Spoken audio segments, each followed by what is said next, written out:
அப்படியே போனியா நீ சத்தியம் செஞ்சு அப்படியே போனியா அது நீ கோரிக்கை கூட நல்ல எடுக்கணும் சத்தியம் பண்ண சரி நம்ம உள்ள எட்டி பார்த்தாம்ல இப்படி மண்டபம் இப்படி கணிச்சிட இப்படி உருவமெல்லாம் கிடையாது கொஞ்சம் நேரம் மண்ணை குமிச்சு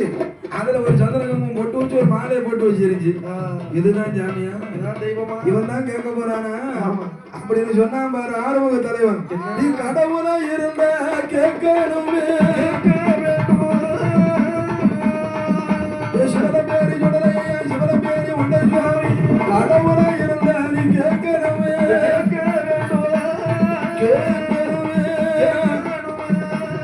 மன்னாக இருந்த பிடி மன்னாரி இருக்கணுமே